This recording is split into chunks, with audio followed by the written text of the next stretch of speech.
श्री शिवाय नमस्तुभ्यम। हर हर महादेव। दोस्तों, आप सभी लोग जानते हैं कि 5 जून 2025 यानी गुरुवार को पड़ रही है ज्येष्ठ महीने की दशमी तिथि। और दोस्तों, ये वो तिथि है जो ज्येष्ठ महीने में पड़ने वाली सबसे बड़ी तिथि है, क्योंकि यह गुरुवार के दिन पड़ रही है और इसका बहुत ही बड़ा और विशेष महत्व होता है। पूज्य गुरु जी ने कहा है, अगर कभी भी मौका लग जाए और ज्येष्ठ महीने की दशमी तिथि गुरुवार को पड़ जाए तो आप लोगों को 7 चने की दाल वाला उपाय तो अवश्य ही करना चाहिए। इन दोनों का संयोग बहुत ही कम आता है। और दोस्तों, पूज्य गुरु जी ने अपनी शिव महापुराण की कथा में बताया है, इस दिन आपको 7 चने की दाल वाला उपाय तो अवश्य ही करना चाहिए, क्योंकि ऐसा दिन पूरे साल में सिर्फ एक ही बार आता है। और दोस्तों, आप सभी लोग जानते हो कि गुरुवार का अगर सबसे बड़ा कोई उपाय है तो वो 7 चने की दाल वाला उपाय है। तो दोस्तों, इस गुरुवार के दिन आप लोगों को इस 7 चने की दाल वाले उपाय को जरूर करना है। बहुत सारे लोग होंगे जिन लोगों ने इस उपाय को न किया हो, मतलब पूरा साल निकल गया और उन्होंने किसी भी दिन इस 7 चने की दाल वाले उपाय को न किया हो। पर दोस्तों, आपके पास एक आखिरी मौका बचा हुआ है जो कि 5 जून के दिन है। तो इस दिन आप लोगों को इस वाले उपाय को जरूर कर लेना है। भले ही आपने पूरे साल भर इस उपाय को न किया हो, पर अगर आपने इस ज्येष्ठ महीने के दशमी के दिन अगर इस वाले उपाय को कर लिया तो आपको इस उपाय को करने का वो फल मिलेगा जिसकी आपने कभी कल्पना भी नहीं करी होगी। इसीलिए आप लोग इस वाले उपाय को एक बार जरूर कर लेना, ताकि आप लोगों के हाथ से यह मौका ना जा सके और आपको इस उपाय को करने का फल मिल सके। दोस्तों, ये उपाय पंडित जी ने अपनी अभी की ही शिव महापुराण की कथा में बताया है, जिस उपाय को आज हम आपको बहुत अच्छे से समझाने वाले हैं। इस वीडियो को देखने के बाद इस उपाय को समझने के लिए आपको कोई और वीडियो को देखने की जरूरत नहीं पड़ेगी। तो चलिए दोस्तों, उपाय को शुरू करते हैं। देखिए, यह इस ज्येष्ठ महीने के गुरुवार के दिन यह इतना खास होता है, इतना महत्वपूर्ण होता है। देखा गया है कभी कभी बड़े बड़े पूजा पाठ अनुष्ठान से जो मनोकामना पूर्ण नहीं होते, वो इस ज्येष्ठ महीने के गुरुवार के दिन एक छोटे से उपाय करने से ही आपकी मनोकामना पूर्ण हो जाती है। और बहुत सारे लोगों ने इस उपाय को किया भी है और उनको इस उपाय को करने का फल भी जरूर मिला है। अगर आप लोग भी इस उपाय को गुरुवार दशमी के दिन करना चाहते हैं तो आप इस उपाय को पहले अच्छे से समझ लेना, सुन लेना, उसके बाद करना। आपको इस उपाय का फल जरूर मिलेगा। और इस उपाय को कर लेने से आपके घर में चाहे किसी भी प्रकार की दुख और समस्या क्यों ना चल रही हो, आपको उसका कारण भी नहीं पता है कि भाई ये समस्या किस कारण से चल रही है। उसका कुछ भी कारण हो सकता है, जैसे पितृदोष हो सकता है या किसी भी तरह का मंगल दोष भी हो सकता है। तो इस दिन आप लोगों को ये वाला उपाय कर लेना है। ये एक ऐसा उपाय है जिस उपाय को अगर किसी विशेष दिन पर किया जाए तो भाई उस विशेष दिन का जो है वह तो हमें मिलता ही मिलता है, पर हमने उस दिन पर इस उपाय को किया है तो हमें उससे भी बड़ा फल मिलता है, और फल बहुत जल्दी मिलता है, क्योंकि आप इस उपाय को बहुत ही बड़े और विशेष दिन पर कर रहे हो। तो चलिए अब उपाय के बारे में बात करते हैं, लेकिन उससे पहले आप लोगों को यह जानना आवश्यक है कि आखिर यह उपाय किस समय करना है, किसको करना है और कैसे करना है। तो चलिए हम आगे आपको वीडियो में एक एक करके बता देते हैं, लेकिन उससे पहले अगर आप लोग हमारे चैनल पर नए हैं तो हमारे चैनल को सब्सक्राइब कर लेना और इस वीडियो को लाइक करके कमेंट बॉक्स में श्री शिवाय नमस्तुभ्यम, ओम नमः शिवाय जरूर टाइप कर देना। और अपने फायदे के लिए, गरीबी दूर करने के लिए इस वीडियो को पूरा देखकर जाना, तभी आपको लाभ की प्राप्ति होगी। यदि आज आपने वीडियो को बीच बीच में से देखा, काट काट कर देखा, तो आपको जीवन में कभी सफलता हासिल भी नहीं होगी। तो दोस्तों, इस 7 चने की दाल वाले उपाय को हमें इस गुरुवार के दिन कैसे करना है, किसको करना है, किस समय करना है और कहां पर करना है, ये सारे सवालों के जवाब आपको इस वीडियो में मिल जाएंगे। और जो ये वीडियो देखेगा भाई, उसको 7 चने की दाल वाला उपाय जरूर करना चाहिए, क्योंकि इस दिन 1 चने की दाल का भी बहुत ही बड़ा और विशेष महत्व होता है।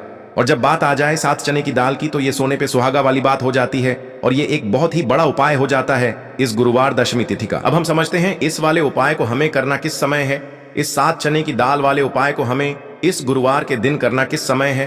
तो देखिए, इस उपाय को करने का जो समय है वह सुबह का समय है और शाम का समय भी है। अब देखिए, यहां पर हम मुख्य रूप से सुबह का समय नहीं बोलेंगे, क्योंकि 5 जून गुरुवार दशमी का दिन है और इस दिन प्रदोष काल के समय का बहुत महत्व होता है। बाकी अगर सुबह के समय भी करेंगे तो भी अच्छा होगा, उसमें कोई भी दिक्कत वाली बात नहीं है। तो चलिए जानते हैं इस विशेष उपाय के बारे में। लेकिन उससे पहले एक प्रार्थना, अगर आप इस चैनल पर नए हैं तो आप इस वीडियो को लाइक करें, चैनल को सब्सक्राइब करें और कमेंट बॉक्स में आप अपनी राशि या अपना नाम जरूर डाल दें, क्योंकि हम राशि से जुड़ा भाग्य भी बताते हैं और भाग्य में चल रही परेशानियों को दूर करने के लिए वह आसान से आसान उपाय भी बताते हैं। तो चलिए अब हम अपने सबसे पहले उपाय की बात कर लेते हैं। सबसे पहला उपाय विशेषकर आपको 7 चने की दाल से करना है। तो इस उपाय के लिए आपको मात्र 7 चने की दाल लेना है। इसी के साथ में आपको एक तांबे के पात्र के अंदर शुद्ध जल लेना है और इन दोनों सामग्री को लेकर के आपको भगवान शिव के मंदिर में पहुंच जाना है। गुरु जी ने बताया है कि यह उपाय आप सुबह से लेकर शाम तक किसी भी समय कर सकते हैं। देखो दोस्तों, आपके पास जो 7 चने की दाल है सबसे पहले तो उन पर आपको थोड़ा सा जल डाल करके उन्हें गीला कर लेना है। अब इस चने की दाल को आपको अपने सीधे हाथ की हथेली पर रखना है और आपके जीवन में जो दुर्भाग्य चल रहा है, आपके जीवन में जिन भी कार्यों में आपको रुकावट उत्पन्न हो रही है, जिन भी कार्य में आप बार बार असफल हो जाते हैं, तो आपको प्रार्थना करनी है, हे महादेव, मुझे इन सभी कार्यों में सफलता प्राप्त हो तथा मेरे जीतने भी कार्य अटक रहे, बस सभी परिपूर्ण हो। और ये 7 चने की दाल आपको भगवान शिव के शिवलिंग पर समर्पित कर देना है। बृहस्पतेश्वर महादेव का मन में स्मरण करते हुए गुरु जी ने कहा है कि जो भी व्यक्ति गुरुवार के दिन इस प्रकार से चने की दाल समर्पित कर देता है शिवलिंग पर, उसके जीवन से सारा दुर्भाग्य दूर हो जाता है। अब दोस्तों, अंत में जो एक जल का पात्र है आपके पास, इसे भी आपको भगवान शिव की शिवलिंग पर अर्पित कर देना है और श्री शिवाय नमस्तुभ्यम इस मंत्र का जाप करते हुए बस इतना सा उपाय करना है, आपको आपके जीवन का जितना भी दुर्भाग्य है वह सभी दूर होगा। अब दोस्तों, हम बात करते हैं दूसरे विशेष उपाय के बारे में। यह उपाय विशेषकर आपकी जो भी मनोकामनाएं हैं उन्हें परिपूर्ण करने वाला है। यदि आपको ऐसा लगता है कि आपने कई प्रकार के उपाय कर लिए हैं, लेकिन महादेव अभी तक आपकी जो मनोकामना है उसे परिपूर्ण नहीं कर रहे हैं, तो आपको ये उपाय जरूर करना है। देखिए, इस उपाय को करने के लिए मात्र आपको एक गुड़ का टुकड़ा लेना है। इसी के साथ मैं आपको एक तांबे के पात्र के अंदर शुद्ध जल लेना है।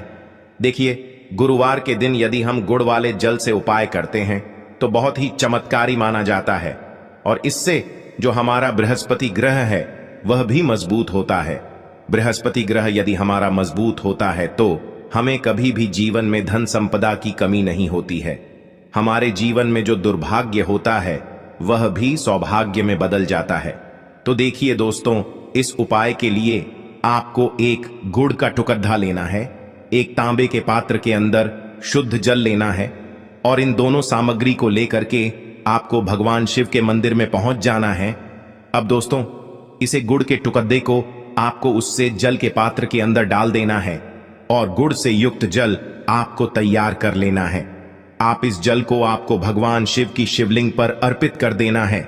श्री शिवाय नमस्तुभ्यम इस मंत्र का जाप करते हुए और बृहस्पतेश्वर महादेव का मन में स्मरण करते हुए जो भी व्यक्ति गुरुवार के दिन इस प्रकार से यह गुड़ वाला जल समर्पित कर देता है शिवलिंग पर, उसके जीवन में कैसी भी कोई भी मनोकामना होगी वो हमारे महादेव परिपूर्ण कर देते हैं। तो आपको मनोकामना पूर्ति के लिए ये छोटा सा और सरल सा उपाय भी अवश्य ही करना है।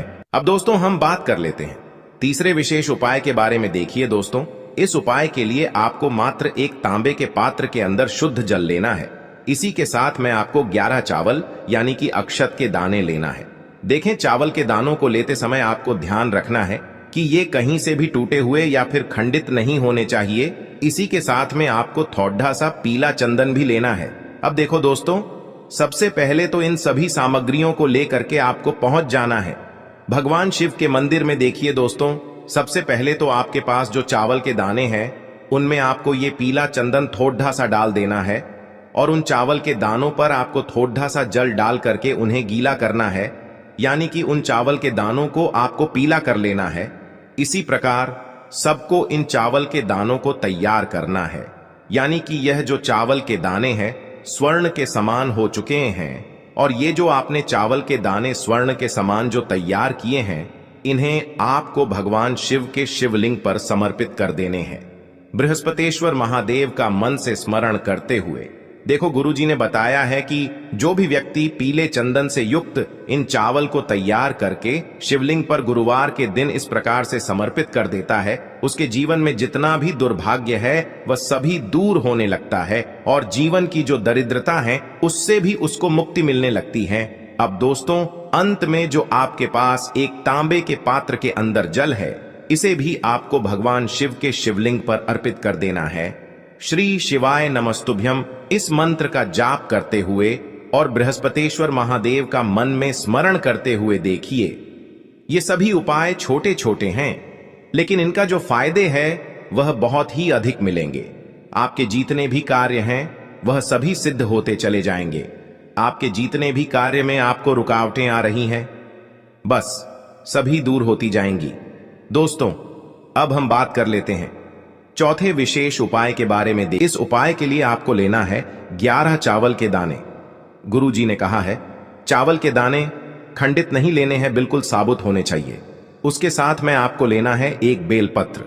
बेलपत्र का भी एक नियम है, अगर आपके पास बेलपत्र नहीं है तो आप शिवलिंग से उठाकर उसको पुनः शुद्ध जल से धोकर इस्तेमाल कर सकते हैं। इस प्रकार आपको बेलपत्र लेना है। इसके बाद आपको एक लोटा जल लेना है। अब ये सब सामग्री लेकर आपको जाना है महादेव के मंदिर में। देखो, अब आपको उत्तर साइड में खड़े हो जाना है और सबसे पहले आपको एक बेलपत्र अपने हाथ पर और 11 चावल दाने रखकर शिवलिंग के ऊपर अपना नाम और गोत्र बोलते हुए समर्पित कर देना है और ओम नमः शिवाय श्री शिवाय नमस्तुभ्यं का लगातार जाप करना है। अब आपको जो एक लोटा जल साथ में लेकर आए थे उसे धीरे धीरे बेलपत्र और चावल दाने के ठीक ऊपर आपको समर्पित करते जाना है और शिव पुराण के मूल मंत्र श्री शिवाय नमस्तुभ्यं का 11 बार जाप करना है और अपनी मनोकामना बोलते जाना है। देखो, बस छोटा सा उपाय करना है, देखना एक दिन आपके सब काम बनने लग जाएंगे। गुरुजी का बहुत ही विशेष उपाय है। चलते हैं तीसरे उपाय की तरफ। देखिए, इस उपाय के लिए आपको 2 दीपक लेने होंगे। दोनों ही दीपक आप मिट्टी के भी ले सकते हैं और दोनों ही दीपक आप शुद्ध आटा मढ़कर उनके भी तैयार कर सकते हैं। अब दोस्तों, दोनों ही दीपक के अंदर आपको शुद्ध घी का प्रयोग करना होगा और एक दीपक के अंदर आपको गोल रुई की बाती का प्रयोग करना होगा और एक दीपक के अंदर आपको लंबी बाती का प्रयोग करना होगा। लंबी बाती वाले दीपक के अंदर आप मौली वाला जो धागा आता है कलावा का, उसकी बाती का प्रयोग भी आप लंबी पाती वाले दीपक के अंदर कर सकते हैं। देखिए, 2 दीपक वाला ये चमत्कारी उपाय केवल गुरुवार की रात्रि में ही किया जाता है, इसीलिए आपको इस उपाय को बहुत ही ध्यान से समझना। इसी के साथ में आपको 11 काले तिल के दाने लेना है और इसी के साथ में आपको मात्र 1 चुटकी हल्दी भी लेनी होगी। अब दोस्तों, यह सभी सामग्री लेकर के आपको रात्रि के समय पहुंच जाना है अपने घर में, जहां कहीं भी तुलसी जी का पौधा, तुलसी माता का निवास स्थान है, वहां पर देखिए दोस्तों, सबसे पहले तो आपके पास जो एक गोल बाती का दीपक, उसे आपको तुलसी जी के वहां पर प्रज्वलित करना है। दीपक को प्रज्वलित करते समय आपको ओम नमो भगवते वासुदेवाय इस मंत्र का 11 बार जाप कर लेना है। अब देखिए दोस्तों, आप जो 11 काले तिल के दाने लेकर के आए हैं उन्हें आपको अपने सीधे हाथ में रखना है और जो आपने गोल बाती वाला दीपक प्रज्वलित किया है माता तुलसी जी के वहां पर, उसके ऊपर से आपको इन 11 काले तिल को घड्डी की दिशा में घुमाना है। आपको अपना नाम और अपनी गोत्र को बोल देना है और फिर आपको इन काले तिल को उससे जलते हुए दीपक के अंदर डाल देने हैं। देखिए, काले तिल भगवान विष्णु के पसीने से उत्पन्न हुए हैं और जब भी हम यह दीपक गुरुवार की रात्रि में प्रज्वलित करते हैं तो इससे हमें हमारे कर्ज में राहत मिलती है, हमारे जीवन में धन प्राप्ति के नए नए मार्ग खुलते हैं, हमारा अगर कोई भी कार्य रुका हुआ है तो वह भी परिपूर्ण होता है। देखिए, गोल बाती का जो दीपक है, विशेषकर हम माता तुलसी के वहां पर भगवान विष्णु और माता लक्ष्मी के निमित्त प्रज्वलित कर रहे हैं, क्योंकि गुरुवार का जो दिन है वह विष्णु भगवान और माता धन लक्ष्मी को समर्पित होता है। इस प्रकार से आपको ये दीपक प्रज्वलित कर देना है। अब जो आपके पास लंबी बाती का दीपक है, एक चुटकी हल्दी है, तो इससे आपको लेकर के पहुंचना है अपने घर के मंदिर में। आपके घर के मंदिर में माता लक्ष्मी की जो भी प्रतिमा ही मूर्ति है उनके सामने सबसे पहले तो आपको ये लंबी बाती का दीपक रखना है, फिर आपको दीपक को प्रज्वलित कर देना है। दीपक को प्रज्वलित करते समय आपको ओम महालक्ष्मी नमः इस मंत्र का जाप करते रहना है। अब दोस्तों, आपके पास जो एक चुटकी हल्दी है उसे आपको अपने सीधे हाथ में रखना है और इस एक चुटकी हल्दी को आपको उस दीपक के ऊपर से 11 बार घ-डी-डी-ढी की दिशा में घुमाना है और आपको ओम महालक्ष्मी नमः मंत्र का जाप करते रहना है और इस एक चुटकी हल्दी को आपको उसे दीपक के अंदर डाल देना है। देखिए, एक चुटकी हल्दी वाला जो दीपक है आपके जीवन से दुर्भाग्य को समाप्त करता है, माता लक्ष्मी की आपको कृपा प्राप्त करवाएगा, धन प्राप्ति के आपके जीवन में नए नए मार्ग बनाएगा। तो इस प्रकार से आपको यह उपाय अवश्य करने हैं दोस्तों। यदि आपको उपाय से जुड़ा किसी भी प्रकार का सवाल पूछना है तो आप कमेंट बॉक्स में पूछ सकते हैं। उपाय को करते समय आप किसी भी प्रकार की गलती नहीं करनी है। अगर आपको वीडियो अच्छी लगी हो तो चैनल को सब्सक्राइब जरूर करें। हर हर महादेव, ओम नमः शिवाय। देखिए, हम सभी के घरों में माता तुलसी का पौधा अवश्य ही होता है। तो देखिए, हमें तुलसी जी के पौधे से सबसे पहले तो 3 पत्ते तोड़ने हैं। देखो, एकादशी वाले दिन आपको तुलसी के पत्ते नहीं तोड़ने हैं। तो देखिए, तुलसी जी के आपको 3 पत्ते तोड़ लेने हैं और इन तुलसी जी के पत्तों को तोड़ने के बाद आपको एक चुटकी हल्दी भी अपने साथ में लेनी है। हल्दी के अंदर आपको जल मिलाकर के पेस्ट के रूप में तैयार करना है और इसी के साथ में आपको एक दीपक भी लेना होगा। दीपक आप मिट्टी का भी ले सकते हैं, आटे का भी ले सकते हैं और इस दीपक में आपको शुद्ध घी डाल करके इसमें आपको लंबी रुई की बाती का प्रयोग करना है। देखिए दोस्तों, आपके पास है 3 तुलसी जी के पत्ते हैं। तो पहला जो तुलसी जी का पत्ता है उस पर आपको सबसे पहले तो जो आपने हल्दी ली है उसकी एक बिंदी लगानी है। और पहला जो तुलसी जी का पत्ता है, आपके घर में भगवान विष्णु का चाहे कोई सा भी स्वरूप हो, चाहे लड्डू गोपाल जी का स्वरूप हो या फिर भगवान कृष्ण की आपके मंदिर में प्रतिमा हो या फिर भगवान श्री राम की प्रतिमाएं, उनके सामने आपको पहला तुलसी जी का पत्ता अर्पित करना है। अब देखिए दोस्तों, आपके पास जो 2 तुलसी जी के पत्ते हैं और आपके पास जो एक दीपक है, इन्हें आपको लेकर के पहुंचना है अपने ही घर में तुलसी जी के पौधे के पास में। देखिए, सबसे पहले तो आपके पास जो 2 तुलसी जी के पत्ते हैं उन पर भी आपको हल्दी की एक एक बिंदी लगानी है और उन दोनों ही तुलसी जी के पत्तों को आपको अपने घर में तुलसी जी के पौधे के वहां पर ही अर्पित कर देने हैं। और इस प्रकार से यह दोनों पत्ते भी तुलसी जी के पौधे के पास में अर्पित करने के बाद अंत में जो आपके पास एक लंबी बाती का दीपक है, इसे आपको तुलसी जी के पौधे के पास में ही प्रज्वलित कर देना है। जो भी व्यक्ति अपने ही घर पर इस प्रकार से तुलसी जी के 3 पत्तों का यह उपाय कर लेता है तो उसका परिवार हमेशा खुश रहता है। उसके परिवार में कभी भी कोई भी संकट उत्पन्न नहीं होता है और यदि आपके घर में जो भी गृह क्लेश है वह भी समाप्त होते हैं। तो इस प्रकार से यह सुंदर सा उपाय करना है। अब बात करते हैं अगले उपाय की। आपको लेना है एक गोल बाती का दीपक। आप चाहें तो मिट्टी का ले सकते हैं या फिर घर से शुद्ध आटा मढ़कर उसका दीपक आप तैयार कर सकते हैं। इसके बाद आपको लेना है शुद्ध गाय का घी। अगर वो नहीं है तो कोई भी देसी घी इस्तेमाल कर सकते हैं जिससे आपको दीपक प्रज्वलित करना है। देखो, अब ये सब सामग्री लेकर आपको जाना है प्रदोष काल में आपके घर पर तुलसी जी के घेरे के पास में। देखो, ये उपाय तो आपको अवश्य करना है। देखो, वहां पहुंचकर सबसे पहले वो दीपक आपको प्रज्वलित कर देना है और ओम नमो भगवते वासुदेवाय नमः का 11 बार जाप करना है। उसके बाद आपको अपने सीधे हाथ में थोड़ी हल्दी लेकर उस दीपक में अपना नाम और गोत्र बोलते हुए डाल देना है। उसके बाद माता लक्ष्मी से आपको प्रार्थना करना है कि हे महालक्ष्मी, हमारी सभी दुख तकलीफों को दूर करो। हे महादेव, हमारे सब दुख कष्टों को खत्म करो। इस भावना से आपको ये उपाय करना है। चलिए